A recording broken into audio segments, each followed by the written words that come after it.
ಕರುನಾಡಲ್ಲಿ ಇಂದಿನಿಂದ ಡಿಕೆ ಸರ್ಕಾರ 25ನೇ ಸಿಎಂ ಆಗಿ ಪಟ್ಟಾಭಿಷೇಕಕ್ಕೆ ಕೌಂಟ್ ಡೌನ್. ಸಂಜೆ 4 ಗಂಟೆ 5 ನಿಮಿಷಕ್ಕೆ ಪ್ರಮಾಣ ವಚನ. ಮಧುವಣಗಿತ್ತಿಯಂತೆ ಸಿಂಗಾರಗೊಂಡಿದೆ ಲೋಕಭವನ. ಸುತ್ತಮುತ್ತ ವಾಹನ ಸಂಚಾರ ಬಂದ್. 4,000ಕ್ಕೂ ಹೆಚ್ಚು ಪೊಲೀಸರ ನಿಯೋಜನೆ. ಅಣ್ಣನ ಪಟ್ಟಾಭಿಷೇಕ, ತಮ್ಮನ ಉಸ್ತುವಾರಿ, ಸರ್ವಧರ್ಮದ ಗುರುಗಳಿಗೂ ಆಹ್ವಾನ.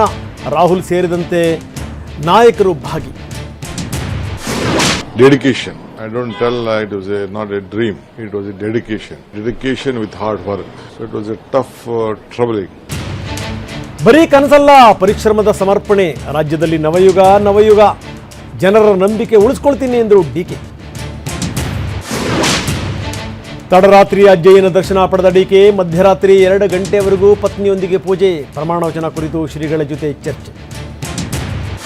10 ಗಂಟೆನೋ ಮಧ್ಯಾಹ್ನ ನನಗೆ ಹೆಸರನ್ನ ದೆಹಲಿಯವರು ಕಳಿಸ್ಕೊಡ್ತಾರೆ. ಹಳೆ ಬೇರು ಹೊಸ ಚಿಗುರು ಸೂತ್ರದ ಸಂಪುಟ. ಅಳೆದು ತೂಗಿ ಮೊದಲ ಹಂತದ ಪಟ್ಟಿ ಫೈನಲ್. 10 ಗಂಟೆ ಒಳಗಡೆಗೆ ಲಿಸ್ಟ್ ಕೈ ಸೇರುತ್ತೆ ಎಂದರು ಡಿಕೆ. ಪರಮೇಶ್ವರ್ಗೆ ಡಿಸಿಎಂ ಸ್ಥಾನ ಬಹುತೇಕ ಖಚಿತ. ಇಂದು 10 ರಿಂದ 15 ಮಂದಿ ಪ್ರತಿಜ್ಞಾವಿಧಿ ಸಾಧ್ಯತೆ. ಜಾತಿ, ಜಿಲ್ಲೆ, ಕೋಟಾದ ಅಡಿಯಲ್ಲಿ ಮಂತ್ರಿ ಸ್ಥಾನ. ಮೊದಲ ಹಂತದಲ್ಲಿ ಜಮೀರ್ ಹೆಸರಿಗೆ ಕೋಕ್. ಮುಳುವಾಯಿತ audio bomb. ರಾಜಕೀಯವಾಗಿ ಮುಗಿಸೋ ಸಂಚು ಅಂದರು ಯತ್ನಾಳ್. ಸಿದ್ದರಾಮಯ್ಯಗೆ ರಾಷ್ಟ್ರಮಟ್ಟದ ಹುದ್ದೆ. ಕಾಂಗ್ರೆಸ್ ಕಾರ್ಯಕಾರಿ ಸಮಿತಿ ಸದಸ್ಯರಾಗಿ ನೇಮಕ. ತತ್ಕ್ಷಣಕ್ಕೆ ಜಾರಿಗೆ ಬರುವಂತೆ ಆದೇಶ.